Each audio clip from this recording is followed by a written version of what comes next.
আসসালামু আলাইকুম, সবাইকে স্বাগতম জানাচ্ছি মৌটুসিস কিচেনে।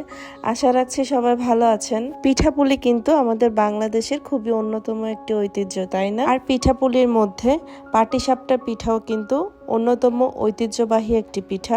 চলুন তাহলে আজকে আপনাদের সাথে শেয়ার করি পুরে ভরা মজাদার এই পাটিসাপটা পিঠার রেসিপিটি। প্রথমে আমি পিঠার পুর বা খিরসাটা তৈরি করছি।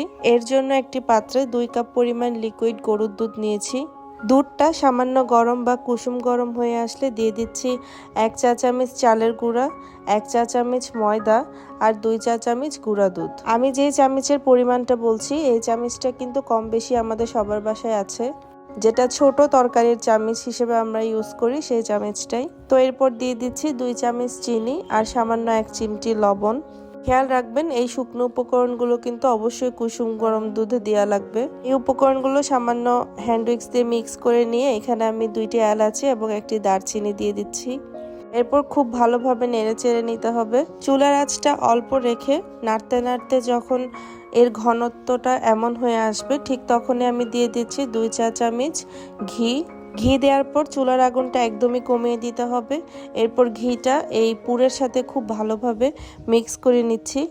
আর এই পুরের ঘনত্বটা কিন্তু একেবারে বেশি পাতলা বা একেবারে বেশি ঘন করবেন না, আমি আপনাদের সুবিধার জন্য ভিডিওতে দেখিয়ে দিচ্ছি।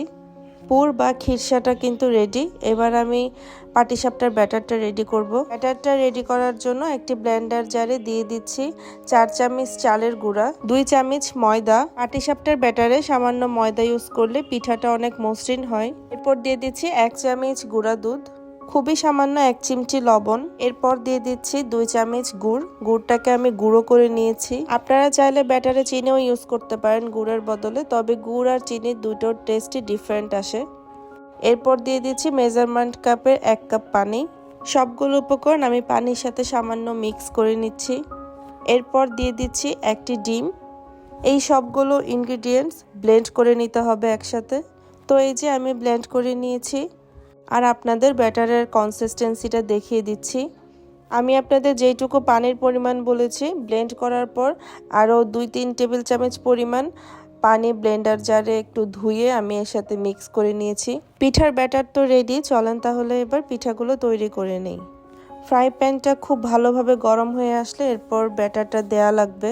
ব্যাটার প্যানে দেওয়ার পর প্যানটাকে ঘুরিয়ে ঘুরিয়ে গোল আকৃতির করে নিতে হবে ব্যাটারটাকে রুটির শেপের।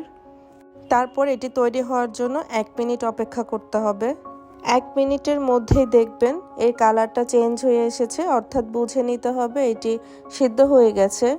এরপর তৈরি করে রাখা সেই পুর বা খিরসাটা পিঠার মধ্যে দিয়ে দিতে হবে। আর এর পরিমাণটা আপনারা আপনাদের পছন্দ অনুযায়ী কম বেশি দিতেই পারেন। এরপর একটি স্প্যাচুলার সাহায্যে যেই পাশে পিঠার পুরটা দিয়েছি সেই পাশ থেকে অল্প অল্প করে ফোল্ড করে নিতে হবে। ফোল্ড করা হয়ে গেলে পিঠার এই পাশ ও পাশ সামান্য একটু ভেজে নিলে পিঠাটা কিন্তু রেডি হয়ে যাবে। তো এইভাবে আমি সবগুলো পিঠা বানিয়ে নিয়েছি। পাটিসাপটা পিঠা বানানো কিন্তু খুবই কঠিন বা ঝামেলার কিছুই না। আপনারাও আমার রেসিপিটি ফলো করে বাসায় তৈরি করে নিতে পারেন। আর দেখতেই পাচ্ছেন এটা কতটা লোভনীয় লাগছে। আশা করছি আমার আজকের রেসিপিটা আপনাদের ভালো লেগেছে। ভালো লাগলে আরও নতুন নতুন রেসিপি পেতে আমার চ্যানেলটি সাবস্ক্রাইব করে দিবেন। খুব শীঘ্রই আবার নতুন কোনো রেসিপি নিয়ে চলে আসব। সে পর্যন্ত সবাই ভালো থাকবেন। আল্লাহ হাফেজ। আসসালামু আলাইকুম।